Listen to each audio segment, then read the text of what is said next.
Welcome to day 24, and vibes are immensely high as we start this day. You might be sitting there wondering why, or maybe not, but I'm going to tell you anyways because I feel amazing, okay? So we're going to consider this a Monday. It's obviously Tuesday. Yesterday was Labor Day. Day off, but we still were in the shop working. But the reason why I mentioned the vibes are high because the last 4 days, I have been scratching my head. I've been put through turmoil trying to figure out how to install the neutral switch. I've done it like 3 times. I've never had a problem with it. But for whatever reason, this time, the neutral switch was not seating all the way up. Like, it wasn't even reaching the O-ring. Come to find out, the transmission shaft arm was poking out away from, or toward me, so like away from the bike, and which was causing the neutral switch to get hung up on the thicker diameter part of the rod and ridge, so it wasn't able to go all the way up and seat properly. So I discovered that, I pushed it in, and kind of just went right up, tightened the lock nut up, and it's mint, good to go. So it was one of those things where it was destroying my mind for the last 3 days. I completely didn't even think about it yesterday. Today, I was riding the GT750 into work today, and I was like, I'm going to give this neutral pressure switch a go right when I get into the shop. Fresh mind, fresh, whatever. And so since we were able to get the neutral switch installed, I was able to put the transmission cover back on and also the sprocket cover, and I loomed the stator, regulator, rectifier wires from the connector down because I wanted it all to be buttoned up properly. And so if this gives you an idea of the status of the final sexiness of the wiring harness, the whole harness is going to be loomed in this braided cloth stuff. It's really dressy. It makes everything come together and protects the wires from further rubbing. So with that said, I truly feel like the F is in a place now where I'm happy, I'm content. Today's focus is going to be solely on making as much progress on the K as we absolutely physically possibly can. And a part of that is wiring the entire thing. So today I'm going to bounce between, and forgive me if I lack effort on the actual vlog updates, but I will be doing an entire Moto Gadget how to wire video on the K between the vlog filming, so I'm going to try to bounce back and forth. Bear with me, stick with me, and I'll do my best to bounce between the 2 videos.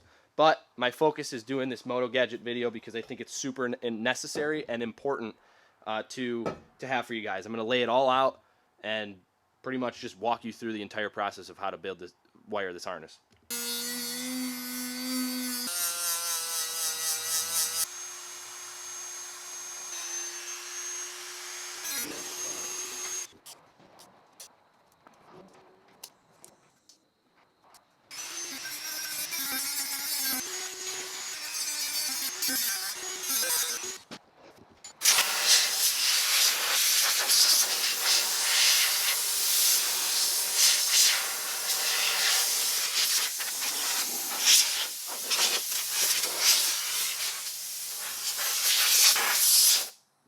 Okay, now we have our contact points right here. Boom. Take our M unit that has solid ground and contact. We're going to grab our bolts, mount it up, and we're good to go. Alright guys, so as I gear up to make our ground cable, first and foremost, I want to show you guys how I install my connectors, terminal connectors. These things right here. Okay, so if you can see in the top bump of this piece of metal, we're gonna drill a small pinhole in the top there. The whole point why we're gonna do that is because we're gonna slide this over, crimp it down with our special tool. Then what we're gonna do is blow torch this top until it flashes. You'll see it like change color a little bit. And we're going to add solder in there so we have full contact on our terminal to our wire to our battery. You want to make sure that these are properly installed. Yes, you can do them with vices. Yes, you can do them so many other ways. This is the method I do. This is the method that works for me. And I feel confident after I do it. Okay, so here you can see, right here is what I'm talking about. Right there. That hole right there. Okay? Now we are going to take this terminal, slide it over, twist it a little. Okay? Now we're going to grab our crimp tool.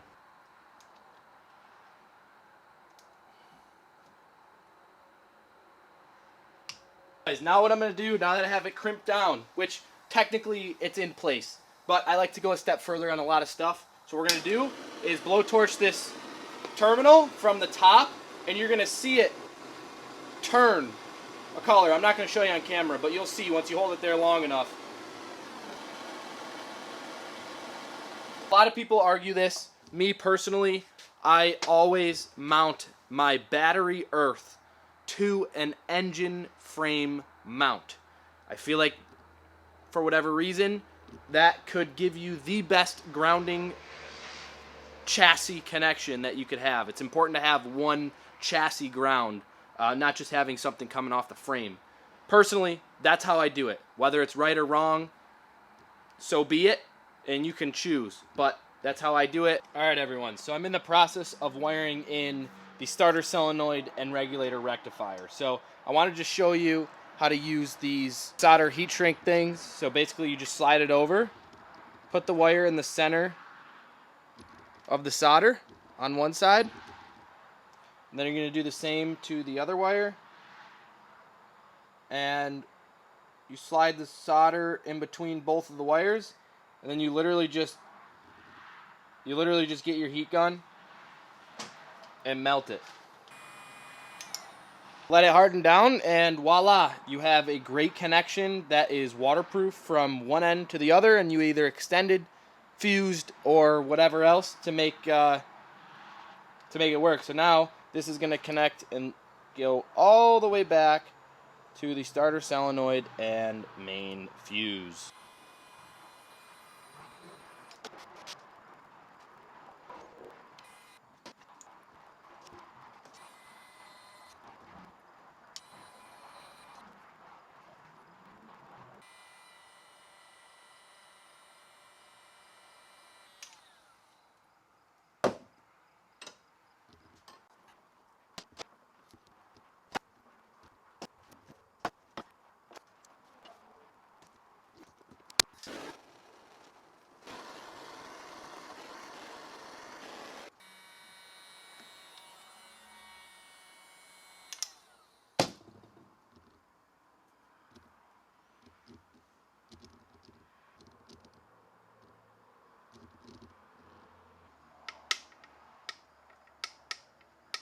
Okay, there we have our battery cable. Now that we have the starter solenoid, part of the regulator rectifier, and part of the M unit and battery installed, let's do a rewind and show you guys exactly what I did. One of the reasons why I prefer and only use the Revival Cycle starter solenoid and main fuse is not only because it has it all built into one, but they send this nifty diagram with it. And they also send all the proper connections that you need to make sure it's all installed properly, it's waterproof, and they also give you extra materials just in case you mess up with some of the crimping on your terminals. So, guys, as we see this diagram, okay, so we have our battery, starter motor, regulator rectifier, and the Moto Gadget M Unit Blue. Or in the case of this bike, which is the demonstrational bike, we have the regulator rectifier, our M unit in the center, and battery, starter solenoid, and main fuse back here. You can see that set up right there, okay? From above, okay, we have our red and ground coming over here. So regulator rectifier wire right here, okay? So we're going to splice these two into each other, and it goes in the back. Then you have a standard ground that runs up and plugs in right here, right to this connector. Okay, now, moving to this side, we have our starter wire and battery wire, okay? The starter wire is on the top, it's green. It comes down, splits into two right here, and then plugs into both output ports on your M unit. Then you have your battery terminal that comes back, goes up, and plugs into the bottom. So as you can see, this is the orientation of how everything is routed. These are the rear mount holes for my cowl. So those are out of the way, in perfect shape. All right, guys, I'm back in vlog mode here for day 25, 24, 25. I don't know. Anyways, yeah. So we made a lot of progress today. Doesn't look like it, but the K is starting to become wired. We don't have anything fun wired up yet, meaning like no key on yet or anything like that. But we have our starter solenoid wired in. We have our battery positive cable connected and wired in. We have our starter motor wire connected. We have part of our regulator rectifier installed. And then last piece of puzzle, I made a ground wire, a ground connection, which I have to finalize tomorrow. But that means we are in a good position to actually get this thing started to be wired. There's a few things I'm waiting on, but I installed and drilled for the push button controls, the blinkers, the throttle assembly and tube. The speedometer is in, and then I also showed you guys here. Let me show you guys here a little nifty way that I'm going to have the wires route is through the top clamp. So like super clean right there. Come down, you get your slack, and then it's from here back is going to be exactly just like the F. So finally making some decent progress. I cannot install the charging wiring system quite yet because I have to fix the paint still. Those cans of paint come in tomorrow. So I will have those tomorrow. I'll probably shoot them tomorrow, let them cure tomorrow, and effectively install it back to the engine hopefully by the end of the day tomorrow or by Thursday. And by Friday, my goal is to have this motorcycle at 70% wired or about even wired to where I have that one. So by the end of this week, it's very important that this is as caught up as physically possible. It makes things a little easier. The fact that A, I just did it on this bike, and B, I have this bike still, taken apart. No, I still have this bike exposed to the point where I can reference it really well. And then, guys, today I spent a lot of time making a Moto Gadget how-to wire video. So as you can see, this is the whiteboard that I've been using as part of the video. I'm going to do my absolute best in making the video as simple and drawn out and explained as I possibly can, with not getting too high level, but high level enough where it makes sense.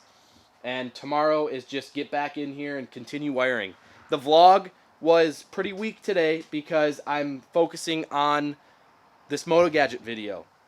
It's really hard, guys. If you've never done it before, it's really hard to bounce between back and forth two different videos doing one thing. It also consumes a lot of extra time. So, like, let's put it this way. If I wasn't filming what I was wiring today, I probably would have been 20% further down the road of wiring. Like, I probably would have had the ignition in, the RFID lock, the speedometer, the blinkers. So little by little, I'm doing my best because I feel like this is an extremely valuable part of the process to just overlook and glaze over and not make a full-blown video out of. So I figured I'm making the type of video that I wanted and would want as a first-time builder. So when I was building my original Club Sport, I had no idea how to use an M unit. All I had was forums and mixed-matched videos here and there on the internet, and you never really understood it. So I am basically making what I would want in a YouTube video when you're either right about to wire an M unit for the first time or you've wired it once and you want to get a little better. So like it's going to be a mix of that. So we're going to go do my best effort with that process. It's probably not going to be the most interesting video, but I guess wiring isn't the most interesting to begin with. So we got a lot of stuff arriving this week. We have our cowls arriving this week. This week is going to be the week where I start the process of getting my paint all in order on the tanks. I'm going to go to the painter with the cowls, forward cowls, rear cowls, and tank. And then the belly pans will be probably the next week or so. I'm pushing those off as much as I can because they consume so much time out of the day. So, yeah, I think it's really important to get this thing wired and pretty much at the same state as the F, which I think is extremely doable by Friday. And then, yeah, we should be in good shape, guys. I'm gonna wrap it up for this video for today. I'm in good spirits. Wanted to let you know we're in good spirits. I'm just kind of in this mode right now where I just am moving. You know what I mean? One foot in front of the other. Just keep going, keep going, keep going. I'm really wiped out today. It's 7:15 p.m. At this point in the day. I'm getting really slow, and I feel like if I continue working, I'm just going to start making mistakes and going backwards, and we have no time to do that. So I'd rather cut today an hour short than to push it 2 more hours and really get a marginal more amount of work done. I want it to be high quality, the best focus, and this wiring is something that is not something to skimp on. So guys, with that, oh, I also installed the throttle cables. I got the throttle cables on the F sort of routed, installed, and figured out where I want them to live. I just got to trim them up and like actually install them. But we're making progress in everything. Thank you guys for watching. Thank you for watching this episode. Give it a thumbs up. Throw a comment below. And I don't know, for what it's worth, guys, for the last 5 days, I've left my car at the shop, and I've solely been riding. It's been really nice to ride, and that's honestly like the only times during the day where I truly have the opportunity to enjoy a ride. And I am so excited to go home right now. It's beautifully dusk, and just zone out, listen to some music, listen to the two-stroke, and just cruise home. It's very, very, very nice. Like, I love riding. I haven't been riding enough this summer because I've been so deep with these builds. So, guys, thanks for watching. I'll catch you tomorrow, and we're going to just keep cruising. All right. Thanks again. Peace.